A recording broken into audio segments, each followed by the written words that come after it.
After my rebirth, I proactively placed the divorce agreement in front of Maxwell. He didn't even glance at it, tossing it aside. I won't give you custody of our son. I don't want custody. Maxwell looked up. Have you come to your senses? I have. In my previous life, I clung to Maxwell for decades because I couldn't bear to leave my son until he grew up. But on his wedding day, in front of everyone, he said, I hope my mom can make my dad and Aunt Sienna happy. Aunt Sienna has been with my dad for so many years, it hasn't been easy for her. Jack, 8 years old, lay on the ground throwing a tantrum, as if nothing could be done to change his mind. This scene repeated every day. I insisted he finish his homework before playing. I didn't allow him to watch TV for more than half an hour. I permitted him to eat fried chicken and hamburgers only once a week. I set many rules for him, hoping he would develop good habits. But when Sienna appeared, all those rules turned into a joke. He accused me, Aunt Sienna never makes me do homework, she only takes me out to play. She also doesn't stop me from eating chicken legs, she says boys need to eat more to grow tall. I don't like you at all, I wish Aunt Sienna could be my mom. In my previous life, even though these words hurt, I chose to forgive. I thought he was just too young to understand, and he would appreciate my efforts when he grew up. I continued to force him to study, exercise, and eat healthily. As an adult, he graduated from a prestigious school, started his own company, and married a well-matched wife. On his wedding day, when the host asked him to thank his parents, he told all the guests, I hope you can make my dad and Aunt Sienna happy. Aunt Sienna has been with my dad for so many years, it hasn't been easy for her. Sienna in the audience cried like a baby. It seemed that all the suffering she had endured over the years was worth it. And I, standing on the stage, felt redundant and ridiculous. Mom, you forced me to do things I didn't want to do since I was little. If Aunt Sienna hadn't quietly given me warmth and encouragement, I would have been ruined a long time ago. You and Dad have long lost your romantic feelings. Why do you still cling to this position, making everyone unhappy? I don't know how I stumbled out of Jack's wedding. All I know is that after leaving the hotel, I was hit by a car for running a red light and then accidentally gained a rebirth. Looking at my mischievous son now, I nodded, okay, no homework. Jack, lying on the floor, looked surprised. He looked up at me, are you serious? Of course, I said calmly. So can I continue watching TV now? Not only can you watch TV, but you can also play on the tablet. Can I eat chips while I play? Jack asked, pushing his luck. Do whatever you want. Why are you being so nice to me all of a sudden? Jack asked, amazed. I smiled and said nothing. A spoiled, ungrateful child doesn't deserve my sincere treatment. Are you afraid I'll only like Aunt Sienna and not you? Jack said with a smug look. In the future, whatever you want, I'll give it to you, I said firmly. Including Aunt Sienna, whom you like the most. After fulfilling all of Jack's unreasonable demands, he became increasingly unruly.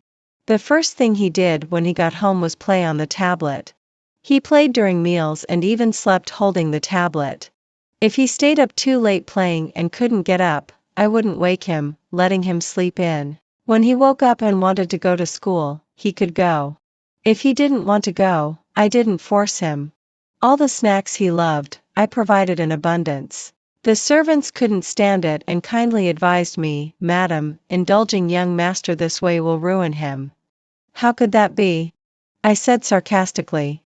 Forcing him to do things he doesn't like is what will ruin him. But this situation didn't last long.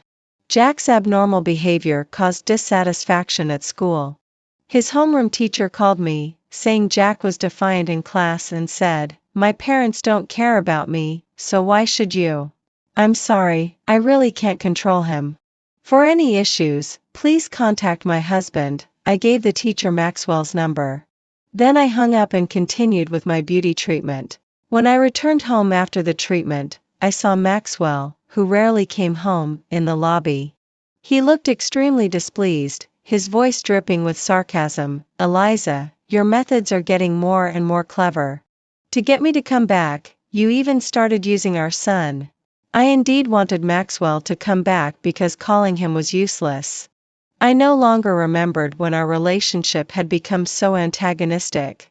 We had been in a free relationship, married of our own accord, shared joys and sorrows, and built a business together. After the company stabilized, I stepped back, choosing to stay at home and take care of the family. I spent too much of my energy on my son. By the time I noticed something was wrong with Maxwell, he had already become emotionally involved with Sienna, a 20-year-old intern at the company. Youthful, vibrant, and delicate. I accidentally saw Maxwell's messages with her. Maxwell wrote, "You remind me of my wife when she was young. She was as charming and lovely as you. What about now?" Sienna asked, adding a curious and cute emoji. "She's changed now. Sometimes when we're intimate, it feels a bit nauseating," Maxwell replied. I never expected that this was how Maxwell saw me. That time, I made a huge fuss. I felt an unprecedented insult to my self-esteem and insisted on divorcing Maxwell. He didn't agree, explaining that he was just joking with a young girl and asked me not to overreact. Our parents also came to persuade me, saying our child was only 2 years old and asking me to let go of this issue for his sake. Maxwell also swore he would no longer associate with Sienna and immediately fired her to show his loyalty to me. Moreover, at that time, Maxwell had not had a physical relationship with Sienna. So in the end, I chose to forgive. I even began to reflect on whether I had indeed focused all my attention on our child, neglecting Maxwell and myself. As I tried to change myself, Maxwell began a physical affair. When I received photos from Sienna of her and Maxwell in bed, I was at the hospital caring for Jack, who had a high fever. Jack suddenly had a seizure from the fever, and after rushing him to the hospital, I called Maxwell. He answered impatiently, "Enough, Eliza. I'm just out for a business function. Stop making excuses to force me to come back." Alone in the hospital with Jack, I received explicit photos from Sienna in the middle of the night. She said, "Maxwell says you're ugly even after losing weight, not as delicate and lovely as me."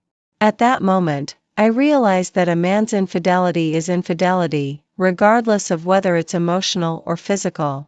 I proposed divorce again. Maxwell didn't refuse this time, but insisted that Jack must stay with him. At that time, Jack was everything to me. I poured all my love into him. He was only 3 years old. My whole world revolved around him, and without me around, he wouldn't sleep even if he cried until dawn. I couldn't bear to leave him. I considered going to court for custody of the child, but having been out of work for years, I couldn't compete with Maxwell. Our marriage continued to be entangled this way. He never gave up on custody, and I persisted in wanting it. As Jack grew up, I seemed to have gotten used to this broken marriage. Sometimes, habit is indeed a frightening thing. Even though I hated Maxwell's infidelity, I ended up spending more than half of my life with him. Fortunately, heaven gave me a chance at rebirth. I opened the drawer and calmly handed the divorce agreement to Maxwell. When he saw the agreement, he smiled sarcastically. "Eliza, I thought you had come to your senses. You've been quiet for so long, and now you're starting again. What do you want? Isn't the money I give you every month enough?" "Not enough," I replied. "How much do you want?" Maxwell asked generously. "Half of the company's assets." "What are you thinking, Eliza? Are you out of your mind?" Maxwell exploded in anger. "The company was founded by both of us, it's marital property. I've consulted a lawyer, and half of it rightfully belongs to me." "And then?" Maxwell said impatiently, "Unless divorced, this is all marital property. So isn't that what I'm doing now?" I indicated the divorce agreement. Maxwell sneered, dismissing the agreement by tossing it aside. "I won't give you custody of our son. I don't want it anymore." Maxwell looked up. "Have you come to your senses?" "I have." Maxwell impatiently picked up the divorce agreement again and examined it carefully. "Besides the property I was entitled to, I didn't ask for anything extra. I also voluntarily gave custody of Jack to Maxwell." Maxwell frowned deeply, putting down the agreement. "Eliza, don't regret this. Giving up custody means you can't see our son without my permission. I know. Once divorced, I won't remarry you, not even for the sake of our son, Maxwell threatened. Sign the papers, I said firmly, not wanting to waste words with him. If I hadn't been unable to see him for so long, the first thing I would have done after my rebirth was to file for divorce. Seeing my resolute attitude, Maxwell had no choice but to comply. He signed his name with a flourish. Eliza, this is all you're doing. If it weren't for you constantly pushing me, I might have let you be Mrs. Zhou for a lifetime, considering our son and the years we spent together. But you never learned to appreciate it. Who cares? I said indifferently. In the past life, maintaining the marriage with Maxwell was never about the title of Mrs. Zhou. It was purely a bond of blood. Pack your things and get out of my house. Maxwell threw the signed divorce agreement at me. I had already packed my luggage. I was just waiting for the divorce from Maxwell. I turned and went upstairs. Jack had also come back from school with Maxwell. The teacher had told him to stay home and reflect for 2 days before returning to school. He had been eavesdropping on my conversation with Maxwell from the corner. Seeing me leave, he hurried to catch up. Are you really getting a divorce from Dad? Jack asked. Are you happy about it? I said lightly, carrying my luggage. From now on, no one will control you. You can do whatever you want. Aren't you afraid that after you divorce Dad, no one will want you anymore? Who told you that no one will want me? I asked, amused. Grandma and Dad both said so, Jack said calmly. They said you're not worthy of Dad and that after the divorce, no one would want you. You're too scared to divorce Dad. I laughed. I had long seen through what kind of person Maxwell was. I didn't expect his mother to be the same. She usually put on a friendly facade, criticizing her son in front of me and saying how hard I had it raising the child. Behind my back, she simply treated me as a free nanny for her grandson. But it didn't matter anymore. They were all insignificant people now. As long as you really don't interfere with me, or with Dad and Aunt Sienna, I'll try to persuade Dad to not divorce you, Jack proposed. No need, I patted his head and said gently. Take care of yourself from now on. Because, from now on, his growth had nothing to do with me. I left dragging 2 large suitcases, not looking back. I moved into a furnished apartment I had found in advance, near a university. I was preparing for the postgraduate entrance exam to further my education. Maxwell and I were college classmates. To accompany him in starting his business, I gave up the opportunity for further study. Later, after the business succeeded and we had a son, I shifted my focus to family. I had always regretted not being able to pursue a master's or a doctorate. In this new life, I deeply realized that one must live for oneself. No one will empathize with you. The day after moving out of Maxwell's villa, I saw that Sienna had posted on social media. It was she who had added me first. At the company's anniversary party, I attended with Maxwell. Sienna commented on my earrings, and we exchanged WeChat, and she asked for the link. Later, Sienna got a pair of earrings just like mine, but they were not bought by her. They were a gift from Maxwell. Today, her post was, "Poverty limited my imagination. Is such a large backyard for playing football," with a photo of the villa's backyard. The purpose was, of course, to announce to the world that she was now officially with Maxwell and no longer the shameful mistress. I gave them a thumbs up in response. A bitch with a dog, may it last forever. Just after I gave the thumbs up, Sienna messaged me, "Sister Eliza, you wouldn't mind me posting on social media, would you?" Maxwell insisted I post it, saying it was to make up for the grievances I've suffered over the years. To provoke me, Sienna would occasionally send intimate photos of herself with Maxwell or write about how much Maxwell loved her. Then, she would delete them at the right time, adding a note, "Sorry, posted by mistake." I had once been so enraged by her antics that I lost my mind and had loud arguments with Maxwell. The end result was that my relationship with Maxwell deteriorated further. He almost never came back, even on Jack's birthday. He took Jack to celebrate with Sienna. Every time Jack went to Sienna's place, he would say, "Aunt Sienna is so good to me. She's both gentle and beautiful. I want her to be my mom." Looking back, I don't know how I endured it in the past life. Luckily, the hurt was deep, so there was no lingering attachment. I replied with a smile, "Why would I mind? Didn't I just give you a thumbs up? You did it to show Maxwell, didn't you?" Sienna believed that my divorce from Maxwell was just a matter of spite. I didn't want to waste any more time on such people. I was about to block Sienna when she sent another message, "You left something behind." That was impossible. I checked every day, ensuring I didn't leave anything behind. Sienna then sent a photo. It was a box of condoms. I replied generously, "I'm giving them to you. They're expired." Sienna sent a mocking emoji and added, "They weren't used up from years ago? Maxwell uses several of them every day at my place, we can't buy them fast enough." That's perfect then. I don't want the trash, and if you like recycling, it's a way to utilize waste, I responded calmly. Who are you calling trash? Sienna was instantly enraged. As she was typing furiously, I blocked her immediately. Out of sight, out of mind. After blocking Sienna, my social media feed was noticeably cleaner. Without outside disturbances, I devoted myself fully to preparing for my exams. Until 1 month later, when I suddenly received a call from Maxwell. He started with, "Eliza, where have you been hiding? If you don't want the divorce, why are you pretending? It's too late now." I then remembered that today was the last day of the cooling off period for the divorce, and I had to go to the Civil Affairs Bureau to get the divorce certificate. I'll be at the Civil Affairs Bureau soon.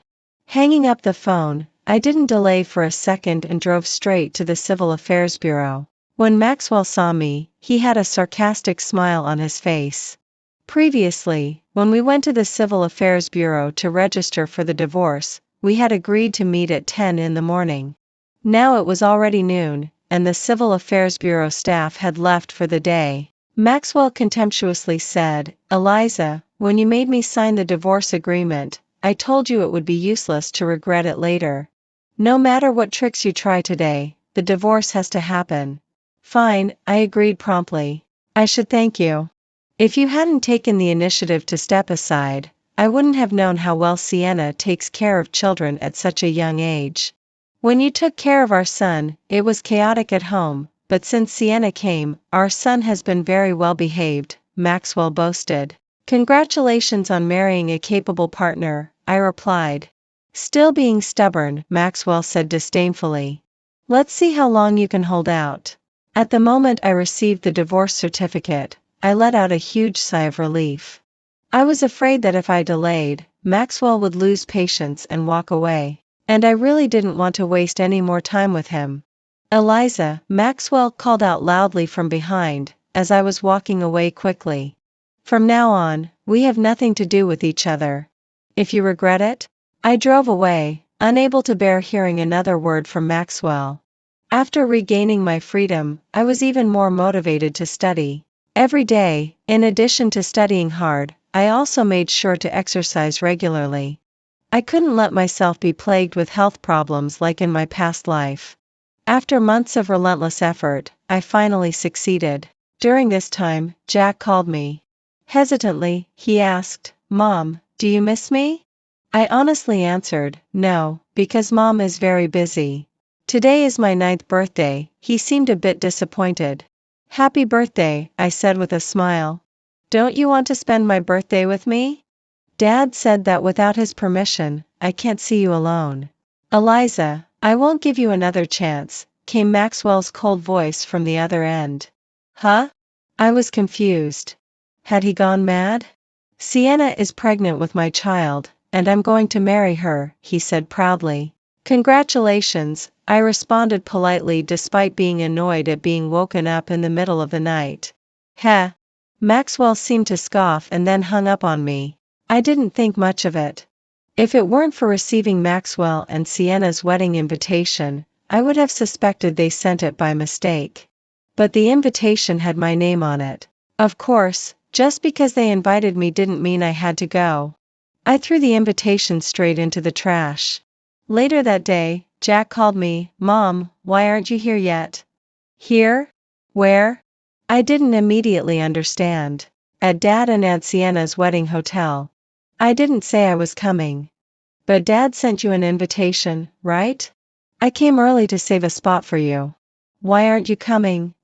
Jack's voice was starting to break with tears. I felt no emotional upheaval and said calmly, "I have my own matters and can't come." "Thank you for saving a spot, but you should give it to someone else." As I was about to hang up, Jack asked, "Are those matters more important than me?" I thought for a moment and answered seriously, "Yes, they are more important than you. You are no longer important at all." After refusing my son, Maxwell called again. "Eliza, if you're unhappy about my marriage to Sienna, is it meaningful to take it out on our son?" "What?" I was baffled. "What did you just say to our son?" "He's been crying nonstop." "I didn't say anything to him," I explained. "Stop making excuses. You can't stand me marrying Sienna, so you're taking it out on our son." At this moment, my mother tongue is speechless. "Admit it, will you?" Maxwell said coldly when I remained silent. "It's too late now, it's useless even if you regret it. I wish you and Sienna a lifetime of happiness." After hanging up, I blocked Maxwell as well. I thought that once Maxwell and Sienna got married, there would be no more connection between us. But less than a month later, Maxwell suddenly appeared at the entrance of a university. At that time, I was leaving the school with my senior after coming out of the laboratory. We were discussing the laboratory data. Suddenly, I saw Maxwell waiting for me at the gate with Jack. How did he know I was studying here? When Maxwell saw me, his gaze was fixed on the person next to me. I felt as if I saw some anger in his eyes, but it might have been an illusion. He said sarcastically, "I wondered why you didn't want your son. It turns out you have a new lover. Eliza, does the other party know you were married and have a son?" "I know." Before I could speak, my senior Andrew responded, "I heard her ex-husband is a scumbag. Do you know him?" I couldn't help but laugh. Maxwell's face turned as dark as thunder. He said coldly, "I'm here to see Eliza about something." Meaning Andrew should leave. Andrew ignored him and asked me, "Is there trouble?" "No." I smiled at him, "You go back first. I'll go back by myself later. Call me if you need help. I can call the police for you." "Okay." Andrew left. "Leaving so far away, still so hard to part?" Maxwell mocked. I withdrew my gaze and looked at him. "What do you want? Is there any point in blocking me?" Maxwell countered. "Why keep someone who isn't relevant?" I said. "Don't you even want your son?" I glanced at Jack. Jack looked at me longingly. I smiled and said, "He didn't want me, and I respect his choice." "I didn't not want you." Jack hurriedly said, "I want to be with you forever." I approached Jack, noting how he had visibly gained weight, and said with a smile, "Didn't you forget? You said you wanted Aunt Sienna to be your mom. Now she really is your mom, shouldn't you be happy?" Jack's eyes were red, biting his lip as if he were in pain. Maxwell stopped beating around the bush. "Sienna is pregnant, suffering from pregnancy syndrome, and is easily angered. The doctor said she needs a quiet environment to carry the baby. So, during this time, the son will stay with you. But I'm very busy. The workload in the lab is heavy, and I don't have time to take care of him. Also, I need to prepare for my doctoral exams." I said, feeling distressed. "Is studying more important than your son?" Maxwell became enraged. "What use is a degree at your age? How much money can you earn? Isn't the property I divided enough for you to use for your life?" "Eliza, what are you pretending to be?" I didn't want to argue with Maxwell. But some people really are easily arrogant. I took a deep breath and asked him, "Maxwell, in all these years together, have I ever done anything wrong to you? Why are you suddenly bringing this up?" Maxwell said irritably, "I've never wronged you. I've been dedicated to you, our son, and our old home. Now we are divorced, and you insisted on having custody. Our son also said he prefers Sienna. I've made everyone happy, and now I live my own life. Is there something wrong with that? When did I say you were wrong?" Then why question me about my graduate studies? Isn't this a crucial time? Can't you sacrifice a bit for your son? Maxwell said as if it were self-evident. Sacrifice? I asked coldly. Why should I be the one to sacrifice? Back then, after we graduated from college, you said you needed me to start a business with you, so I sacrificed my qualifications for graduate school. Later, when the business succeeded and we had a son, you said I should sacrifice my career and return to the family. Then after we divorced, I also, as you wished, sacrificed custody of our son. The more I spoke, the more amusing it became. Now you have a new family, don't want the son, and still want me to sacrifice myself to fulfill your happiness. Maxwell, don't you think you're shameless? When did I say I don't want the son? I said that during Sienna's pregnancy, you should temporarily take care of the son. I'll pay double for child support. Maxwell seemed to be slightly on edge and became more agitated. What if Sienna has postpartum depression? And if she recovers from that and then suffers from neurosis?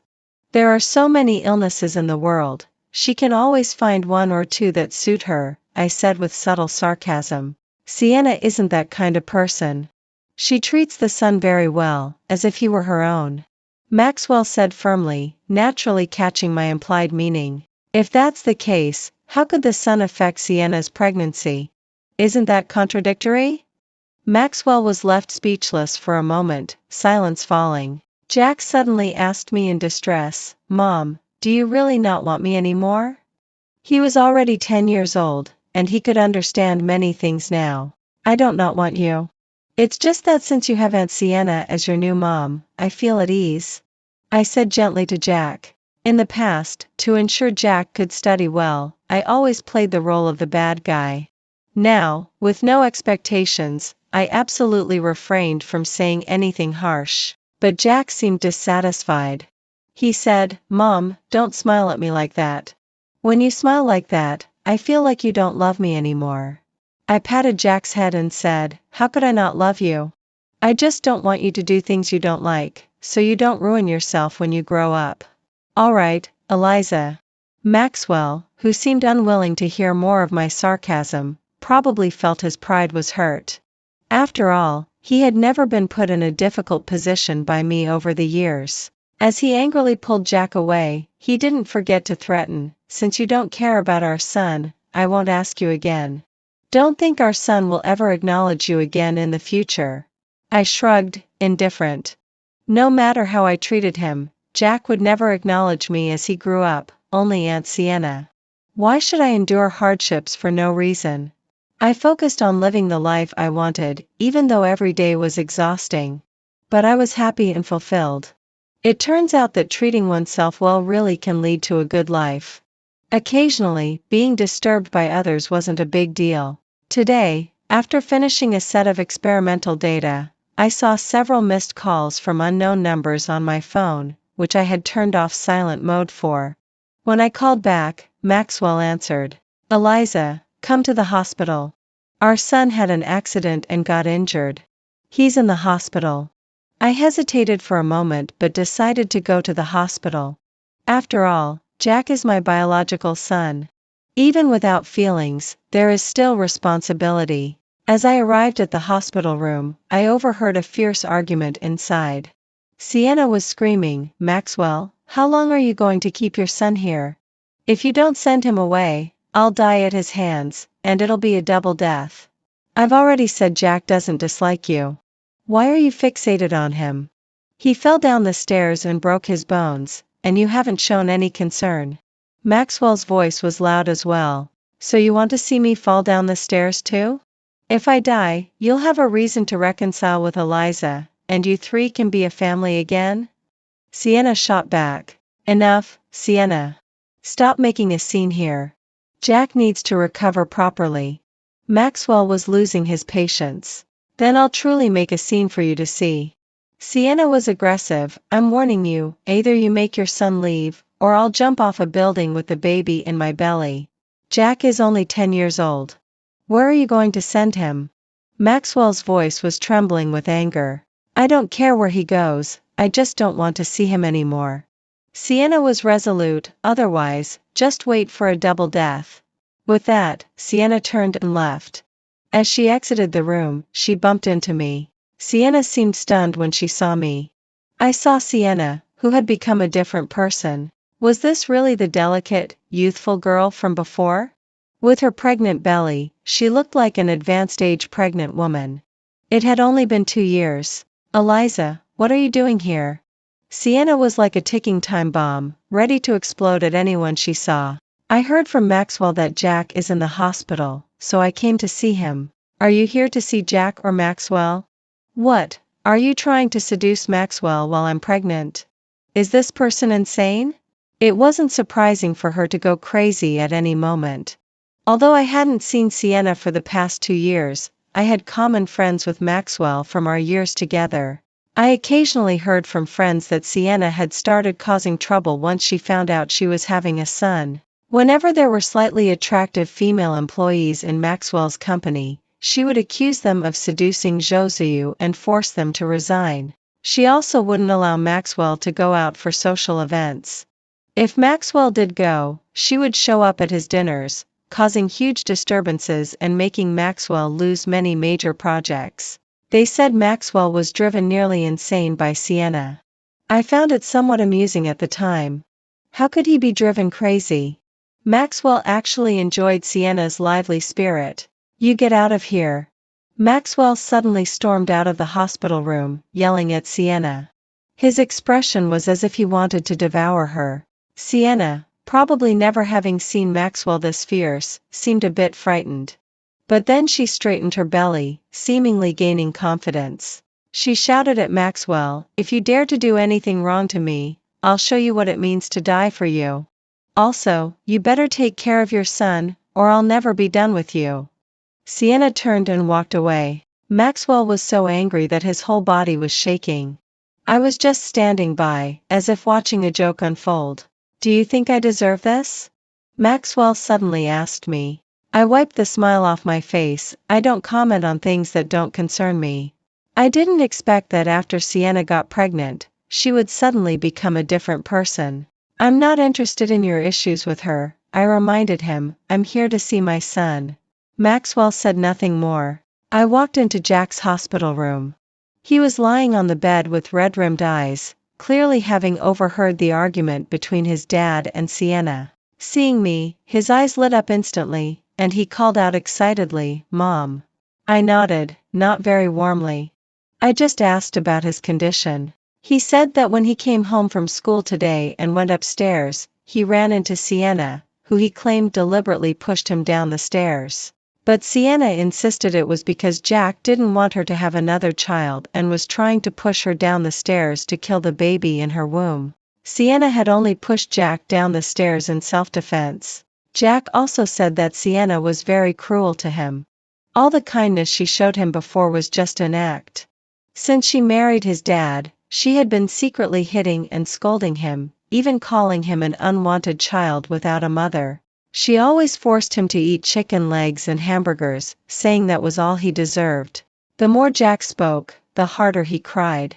I listened calmly. I reminded him indifferently, "These things you should discuss with your dad or your grandmother, not me. They don't believe me, only Aunt Sienna. They only care about the baby in her belly, and don't care about me at all.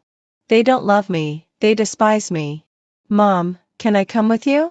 Jack clung tightly to me. "I promise I'll be good and not say bad things about you anymore. Mom, I know you love me the most. It was all my fault before. I shouldn't have said those things about you or hated you. I was wrong, please forgive me." Jack cried endlessly. He was really scared that I wouldn't want him anymore. But the truth is, I really don't want him anymore. I pushed his hand away gently but distantly. "Jack, everyone has to take responsibility for their own choices. When you chose Aunt Sienna, I had already exited your world. But I regret it, I know I was wrong. If you regret it, you should change yourself, not try to change me," I said calmly, "and my life now will not change for anyone. Especially not for you and Maxwell." I left Jack's hospital room coldly. Forgiveness is impossible. I never even considered it. Eliza, when did you become so cold-blooded? Jack is your biological son. Are you really going to ignore him like this? Don't you think you owe him an apology? Maxwell stood at the door, questioning me angrily. I stopped and answered Maxwell methodically. Firstly, according to our divorce agreement, I give him child support every month. I have fulfilled my responsibilities as a mother and have not ignored him. Secondly, Jack is also your biological son, and you have custody of him. You should handle your family matters well and provide Jack with a comfortable living environment. Finally, our marriage fell apart because of your infidelity. You have no right to say I owe Jack an apology. The one who truly owes him an apology is you. Maxwell's face turned red with anger. After a long pause, he seemed to gather immense courage and asked, Eliza, do you want me to apologize to you? I looked at him in bewilderment. You're doing this to make me apologize to you, to admit that I regret divorcing you and marrying Sienna. Fine, I admit I was wrong. I shouldn't have been tempted by Sienna. I shouldn't have ruined our relationship and marriage because of her. I shouldn't have divorced you. Maxwell's regret came across as so arrogant. He said, I promise, once Sienna has the baby and the law allows me to divorce her, I'll divorce her immediately and get back together with you. I remained silent. I was truly stunned by Maxwell's words. I couldn't believe how thick-skinned someone could be to say such things with such entitlement. I know you've stayed single for the past 2 years, Maxwell continued. You're constantly improving yourself and maintaining such a good figure, just to make me see and regret it, right? So you think my current life is for you to see? I couldn't help but laugh. Eliza, we're not young anymore. There's no need to go through so many rituals. Just make your point. I really don't have the patience for this. Maxwell seemed uninterested in continuing the conversation. He said, I still have a large flat available. You and our son can move there for now. Once I divorce Sienna, you can move back to the villa. I remained silent. I just watched Maxwell smile. Maxwell seemed a bit irritated. What are you laughing at? Are you too happy? I'm laughing at how shameless some people can be in this world. Eliza. Maxwell's anger flared. I don't know where you get the confidence to think I would remarry a reckless, unfaithful, and arrogant scumbag like Sienna. Am I insane? You'd better think carefully about what you're saying. Eliza, I'm giving you this chance to come back for our son's sake. Don't get carried away. Such a good opportunity, you should save it for someone else. I can't afford it, I added deliberately, and I'm not interested. Stop being so sarcastic. Maxwell couldn't hide his anger. Don't you really think that being divorced with a 10-year-old child and in your 30s, any man would want you? They just play with you. No man would actually marry a woman like you. Can't men remarry? I retorted sarcastically. Can men and women be the same? Men can reform and become priceless. What about women? Maxwell's contempt reached its peak. So this is why Maxwell could recklessly cheat during our marriage. Being a man, he really was smug about it. Don't bother trying. Even if no man wants me for the rest of my life, I won't reconsider you.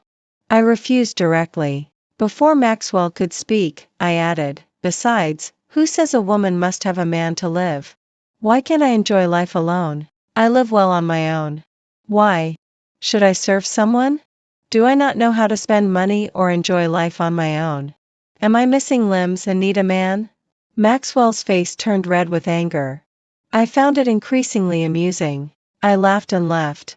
I really don't understand how, in this day and age, Maxwell's chauvinism can still be so self-evident. In the past life, I must have been out of my mind to endure him for a lifetime. After my unpleasant encounter with Maxwell, he didn't bother me again. I smoothly stayed on campus to continue my PhD studies and kept exploring the academic world I love. At a university reunion, I initially didn't want to go. But I couldn't resist my former best roommate's persistent pleas, especially when they said Maxwell wouldn't be there because of his family issues, so I agreed to attend. During the meal, a classmate couldn't resist gossiping. Did you know? Maxwell's new wife almost killed him. They glanced at me and asked, Eliza, you don't mind us talking about your ex-husband, do you? You've already called him an ex-husband. What's there to mind? I said with a smile. Then I'll go ahead, the classmate continued with enthusiasm. Maxwell's new wife is a drama queen. She uses her status to embarrass Maxwell publicly, forbidding him to have attractive female employees at his company, and causing trouble at his dinner parties. Her actions almost ruined Maxwell's company. She even wants to kick Maxwell's eldest son out of the house to make room for her own child. But that's not the shocking part. Other classmates were curious and asked what more had happened. The classmate exaggerated. The most explosive news is that Maxwell's new baby isn't even his biological child. Is that true? Really? How was it discovered? The classmates asked in a flurry. They tested the baby's blood type. The baby is type O, Maxwell is AB, so he couldn't possibly father a type O child. Wasn't Maxwell furious? Isn't this like being cheated on? Especially since his new wife took advantage of this child to act recklessly, Maxwell must have wanted to kill her. The classmate couldn't help but exclaim. Apparently, Maxwell almost beat his new wife to death. Now, they seem to be going through divorce proceedings, and Maxwell is expected to pay a hefty sum as a penalty for the assault. Listening to this, who wouldn't feel a bit of schadenfreude? My roommate, smiling, asked, "Doesn't the gossip make the reunion worth it?" I nodded. Indeed, it did lift my spirits. However, as the reunion was about to end, no one expected Maxwell to show up suddenly. After hearing about him all evening, it was awkward to see him in person. Is it over? Maxwell appeared quite composed. Yes, it's over, the class monitor quickly said. Sorry, I arrived late because of some issues. It's fine. Let's plan another gathering next time, the class monitor said straightforwardly.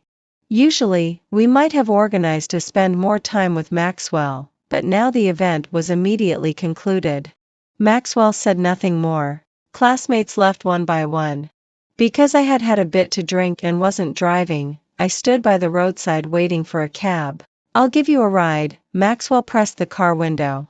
No need, I declined. Come on, it's on the way. Really, it's not necessary. Maxwell had no choice. He stopped the car and walked up to me. Last time, it was my fault for not being sincere enough, Maxwell suddenly said to me in a subdued tone. I just heard about it. I didn't hide my lack of interest. Is this a moment where you've suddenly managed to lower your pride? Could it be that you're suddenly unwanted? Isn't it true that a man's change of heart is worth its weight in gold? Eliza, I admit I was a bit harsh before, but I didn't mean to hurt you. I just didn't know how to get you back by my side, Maxwell said helplessly.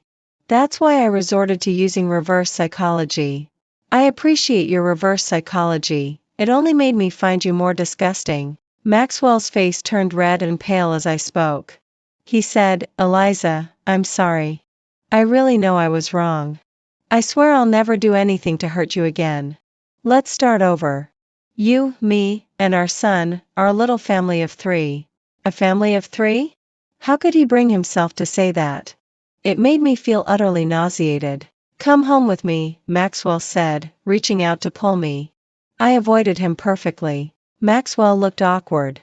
Our son is still waiting for us at home. He's been wanting to see you for years and regrets the things he said to you. Actually, it's not just him, I regret it too. So, can you forgive us this once? No, I can't forgive you, I shook my head firmly. Why should I forgive you just because you regret it? What about all the suffering I endured? What is the realization I gained over a lifetime worth? I asked him coldly, what's a lifetime of realization worth? What lifetime? Maxwell seemed confused. I saw no need to explain further and said indifferently, from the moment we divorced, it was over between us. You don't need to waste your time looking for me or use our son to make peace, it's useless. Not only is it useless, but I also find you annoying because you're affecting my life. Are you worried that I won't genuinely change? Maxwell asked me. That's not my concern. If I were in your shoes, I would have worries too. Maxwell seemed to understand me, saying, I'll show you through my actions. I couldn't be clearer. I will not reconcile with you. You've always been single, haven't you? Maxwell was convinced that my single status meant I was waiting for him to change. I was too tired to explain. Maxwell was too confident. He just thought that as long as he turned back, I would definitely be waiting for him in place. Let him be. After all, one day he will realize that I have long moved on.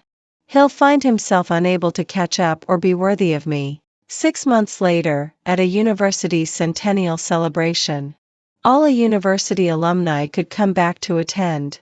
The school was bustling with activity. As an outstanding graduate, I stood on the podium in the grand hall. The audience was filled with people, including Maxwell.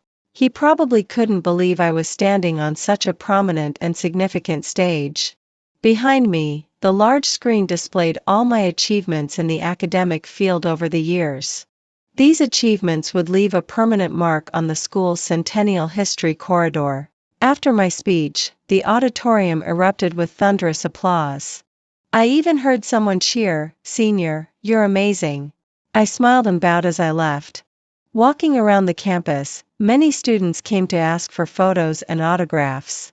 After finally managing to send off wave after wave of students, I saw Maxwell with a much older Jack standing in front of me. Jack excitedly said, "Mom, I just saw your speech in the auditorium. I'm so proud. I heard people around saying you're amazing."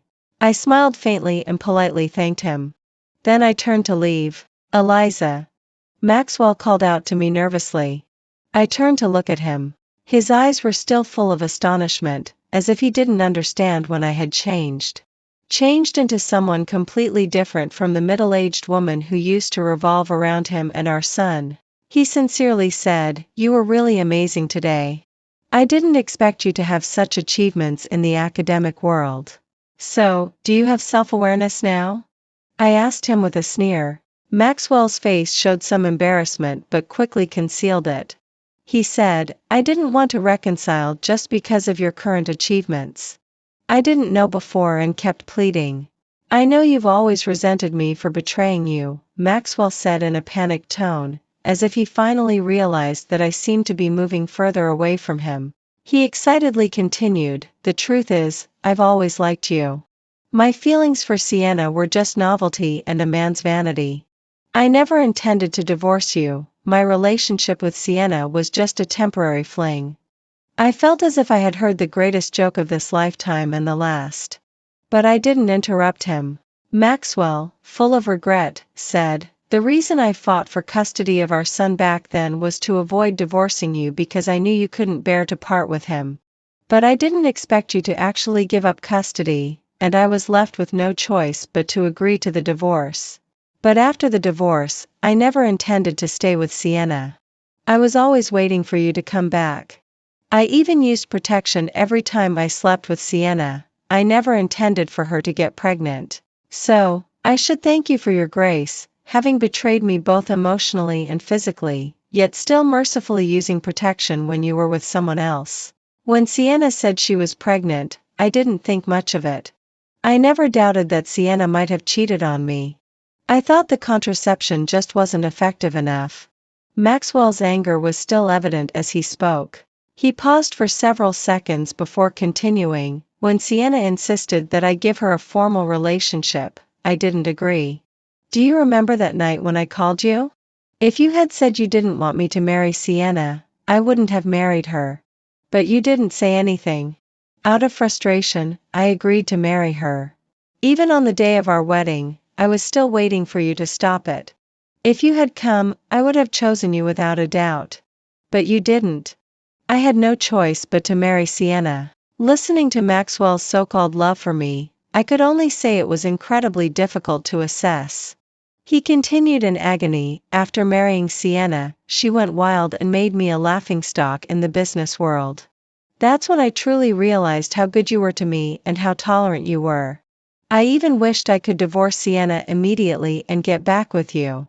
But she was pregnant, and the law didn't allow me to divorce her. So I hoped you would wait for me, even tried to use our son to make you change your mind. But you kept rejecting me. Do you know how afraid I was?